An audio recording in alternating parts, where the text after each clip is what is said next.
എല്ലാവർക്കും അടുത്തൊരു വീഡിയോയിലേക്ക് സ്വാഗതം. അപ്പോൾ ഇന്ന് ഞാൻ സംസാരിക്കാൻ പോകുന്നത് ബിഗ് ബോസ് സീസൺ 6 എനിക്ക് ഇഷ്ടപ്പെട്ട 1, 2, 3 മത്സരാർത്ഥികളെ കുറിച്ച് സംസാരിക്കാനാട്ടോ. ഞാൻ പറയുന്ന മത്സരാർത്ഥികളുടെ പേരൊക്കെ കേട്ടതിന് ശേഷം താഴെ കോമന്റ് സെക്ഷനിൽ വന്ന് അയ്യേ ഇതാണോ നീ ചിന്തിച്ച് വെച്ചിരിക്കുന്ന നല്ല മത്സരാർത്ഥികൾ എന്നൊന്നും കമന്റ് ചെയ്യേണ്ട ആവശ്യമില്ല. പിന്നെ നിങ്ങൾ കമന്റ് ചെയ്തോ, നിങ്ങളുടെ അധികാരം അവകാശമാണല്ലോ. നാടകം കണ്ടാൽ അഭിപ്രായം പറയണമല്ലോ.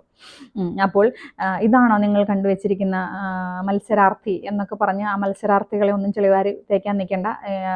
പിന്നെ പറയുന്ന എന്നെയും കളിയാക്കാൻ നിൽക്കേണ്ട. സ്നേഹമായിട്ടൊക്കെ വല്ലതും പറഞ്ഞ് കേൾക്കാം. അല്ലാതെ ഇങ്ങോട്ട് പറഞ്ഞു തന്നാൽ ഇപ്പം ഏത് റിവ്യൂവറിനെ ആണെങ്കിലും ഏത് വ്ളോഗറിനെ ആണെങ്കിലും നിങ്ങൾ വന്നിരുന്നിങ്ങനെ ചെളിവാരി മുഖത്ത് പൊത്തി മനസ്സിലാക്കാൻ നിന്നാലൊന്നും ആരും മനസ്സിലാക്കാൻ നിന്ന് തരത്തില്ല. അർഹിക്കുന്ന അവജ്ഞയോടുകൂടി എല്ലാം തള്ളിക്കളയുന്നതായിരിക്കും. അപ്പോൾ ഞാൻ ചൂസ് ചെയ്തിരിക്കുന്ന എൻ്റെ ഇഷ്ടപ്പെട്ട മത്സരാർത്ഥികളെ ചോദ്യം ചെയ്യാൻ വരുന്നതിന് മുന്നേ ഈ കാര്യം ഒന്ന് ആലോചിക്കുക. ഇത് എൻ്റെ മാത്രം ചോയ്സ് ആണ്. ഓക്കെ, അപ്പോൾ നിങ്ങൾക്ക് ഇഷ്ടപ്പെട്ട മത്സരാർത്ഥികൾ വേറെ ഉണ്ടായിരിക്കാം. നിങ്ങൾ ആരുടെ മനസ്സൊന്നും നമുക്ക് വായിക്കാൻ പറ്റത്തില്ലല്ലോ. അപ്പോൾ എനിക്ക് മനസ്സുകൊണ്ട് ഇഷ്ടപ്പെട്ട 1, 2, 3 മത്സരാർത്ഥികളുടെ പേരാണ് ഞാൻ പറയാൻ പോകുന്നത്. അപ്പം സംശയമൊന്നുമില്ല, നിങ്ങളൊക്കെ ചിന്തിക്കുന്നത് സത്യം തന്നെയാണ്. ജാസ്മിൻ ജാഫർ എനിക്ക് ആദ്യം ഇഷ്ടമുള്ള ഒരു മത്സരാർത്ഥി എന്ന് പറഞ്ഞാൽ അത് ജാസ്മിൻ ജാഫറാണ്. അപ്പോൾ ചോദിക്കും കണ്ടോ നീ PR തന്നെയാണ്. അല്ല, PR അല്ല, ആർമിയിലുള്ള ആളാണ്. ഞാൻ ആരുടെ ആർമിയിലൊന്നുമില്ല കേട്ടോ. കണ്ടുപിടിച്ച് തരുന്നവർക്ക് ഞാനൊരു പതക്കം സമ്മാനമായിട്ട് തരാം. അപ്പോൾ ഞാൻ ആരുടെ ആർമിയിലൊന്നുമില്ല. എനിക്ക് ഈ പെൺകുട്ടിയെ വളരെയധികം ഇഷ്ടമാണ്. അവൾ ജെനുവിനാണ് കേട്ടോ. അവളുടെ തെറ്റുകളൊക്കെ ഉണ്ടെങ്കിലും തെറ്റുകൾ 1, 2, 3 അതിനപ്പുറത്തേക്ക് ഒരുപാട് ശരികളുള്ള ഒരു പെൺകുട്ടിയാണ്. അപ്പം എന്തുകൊണ്ട് ഞാൻ ജാസ്മിൻ ജാഫറിനെ ഇഷ്ടപ്പെടുന്നു, ബഹുമാനിക്കുന്നു എന്നുള്ളതിൻ്റെയൊക്കെ ഡീറ്റെയിൽഡ് വീഡിയോ ഒക്കെ ഞാൻ അപ്ലോഡ് ചെയ്തിട്ടുണ്ട് ഇന്നലെയും മിനിഞ്ഞാന്നും ഒക്കെ ആയിട്ട്. അപ്പോൾ അതൊക്കെ അതിന് ചോദ്യങ്ങൾ ഉള്ളവർ ഉത്തരം അവിടെയുണ്ട്, പോയി നോക്കിയാൽ മതി. ഓക്കെ, പിന്നെ രണ്ടാമത് എനിക്ക് വളരെയധികം ഇഷ്ടമുള്ള ഒരു മത്സരാർത്ഥിയാണ് സായി കൃഷ്ണ. അപ്പം യൂട്യൂബ് ചാനലൊക്കെ അദ്ദേഹത്തിൻ്റെ എല്ലാവരും കണ്ടിട്ടുണ്ടാവും. ഞാൻ സ്ഥിരമായി തന്നെ കാണുന്ന ഒരാളാണ്. റെലവൻ്റ് ആയിട്ടുള്ള ടോപ്പിക്കുകളെ കുറിച്ച് വളരെ പക്വതയോടെ, ബുദ്ധിയോടെ, വിവേകത്തോടെ സംസാരിക്കുന്ന ഒരാളായിരുന്നു അദ്ദേഹം. പക്ഷെ അദ്ദേഹം ബിഗ് ബോസ് ഹൗസിനുള്ളിലേക്ക് കടന്നപ്പോൾ കുറേ സത്യം പറഞ്ഞാൽ ഈ ട്രോളൊക്കെ ഞാൻ വളരെയധികം എൻജോയ് ചെയ്യുന്ന ഒരാളാണ്. ഈ ട്രോളന്മാരെ ഈ ട്രോള് ക്രിയേറ്റ് ചെയ്യുന്നവരല്ലേ ട്രോളന്മാരെന്ന് പറയുന്നത്.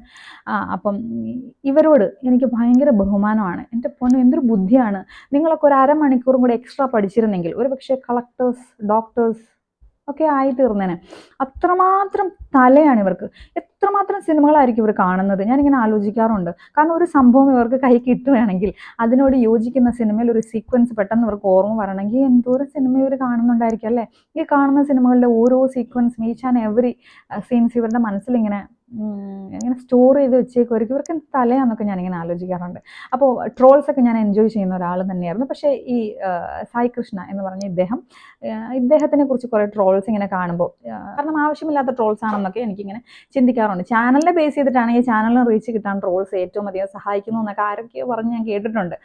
അപ്പം പക്ഷെ ഒരു മത്സരാർത്ഥിയെ സംബന്ധിച്ച് അദ്ദേഹത്തിന് എന്തിനാണ് ഇങ്ങനെ ട്രോൾ എന്ന് ഞാൻ ആലോചിക്കാറുണ്ട്. കാരണം വളരെ ജെനുവൻ ആയിട്ടുള്ളൊരു പേഴ്സൺ ആണ് അദ്ദേഹം.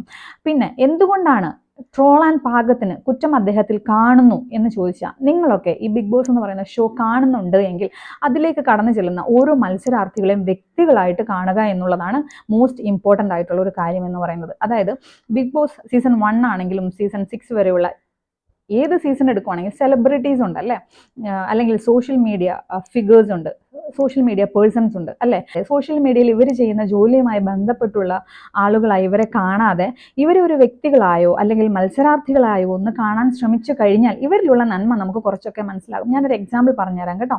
ഇപ്പോൾ ജാസ്മിൻ ജാഫർ എന്ന് പറയുന്ന പെൺകുട്ടി ബ്യൂട്ടി വ്ളോഗറാണ്. പക്ഷേ ബിഗ് ബോസിൽ അവൾ ചെന്നതിന് ശേഷം വളരെ കുറച്ച് ദിവസങ്ങളൊക്കെ ലിപ്സ്റ്റിക് അടിക്കുന്നത് കാണാം. അതിനപ്പുറത്തേക്ക് അവൾ യാതൊരു മേക്കപ്പും ചെയ്യുന്നത് ഞാൻ ഇന്ന് വരെ കണ്ടിട്ടില്ല. ഇപ്പോൾ ചോദിക്കും ബ്യൂട്ടി വ്ളോഗർ എന്താ 24 hours മേക്കപ്പ് ചെയ്ത് നിൽക്കണോ, 24 hours നിങ്ങൾ വീട്ടിൽ മേക്കപ്പ് ചെയ്യണമെന്ന് പറയുന്നില്ല. ബിഗ് ബോസ് എന്ന് പറയുന്ന ഷോ 24/7 ലൈവ് ആണ് അല്ലേ. അപ്പോൾ ലൈവ് കാണേണ്ടവർക്ക് ഹോട്ട്സ്റ്റാർ കയറി ലൈവ് കാണാം അല്ലേ. അങ്ങനൊരു ഫെസിലിറ്റി ഉള്ളപ്പോൾ ഈ മത്സരാർത്ഥികളെല്ലാം അവെയർ ആണല്ലോ അല്ലേ.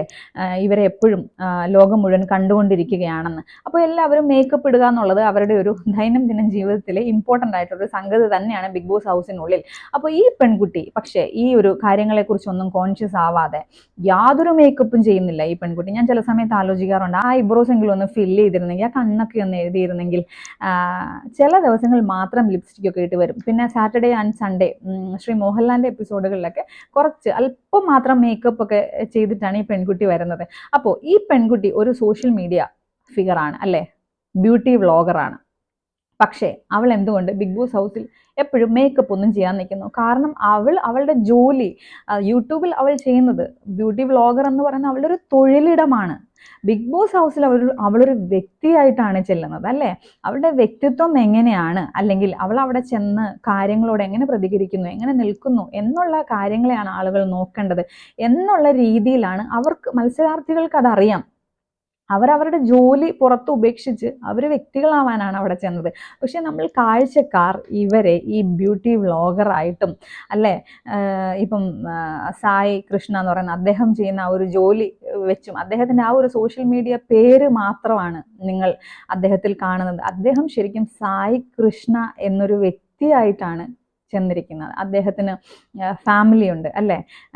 അദ്ദേഹം ഒരു വ്യക്തിയാണ്. ആ വ്യക്തിയെ മാത്രം നമ്മൾ നോക്കിയാൽ മതി. അങ്ങനെ കണ്ടു കഴിഞ്ഞാൽ ഒരു പക്ഷേ അദ്ദേഹത്തിലുള്ളൊരു മത്സരാർത്ഥിയെ നിങ്ങൾക്ക് കാണാൻ പറ്റും.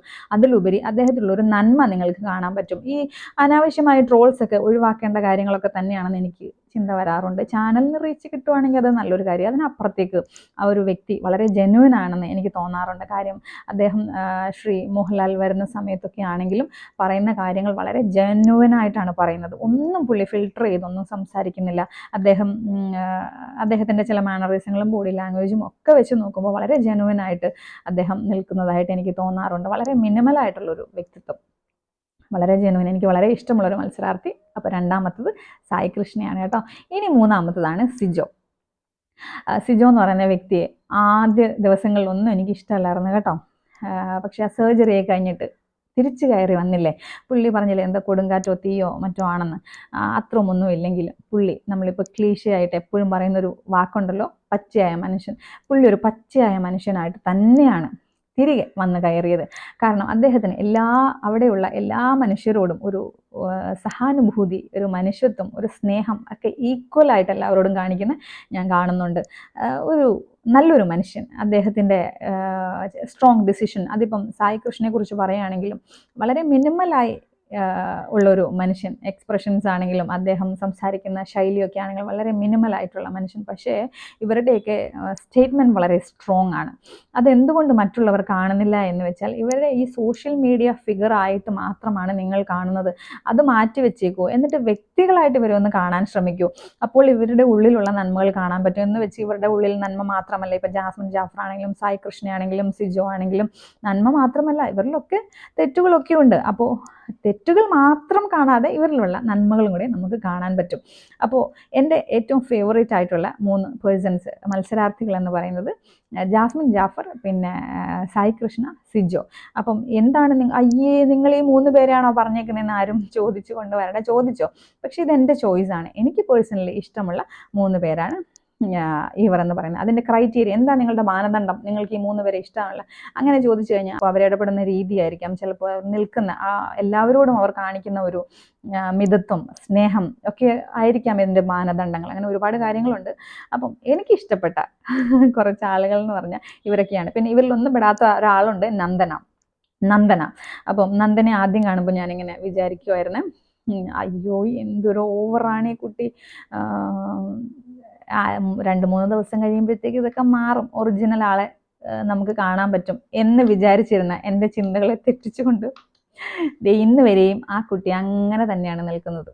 അപ്പം നന്ദന എന്ന് പറയുന്ന ആള് അത് തന്നെയാണ് എന്ന് എനിക്ക് മനസ്സിലായി. അപ്പോൾ ആ 3 പേരെ മാറ്റി നിർത്തിയിട്ട് കുറച്ചുകൂടെ പിന്നെ ഇഷ്ടമുള്ള ഒരാൾ ആരാന്ന് ചോദിച്ചാൽ നന്ദന. എന്തിൻ്റെ ബേസിലാണെന്ന് ചോദിച്ചാൽ ഇവരൊക്കെ ജെനുവൻ ആണെന്ന് എനിക്ക് തോന്നാറുണ്ട് കേട്ടോ.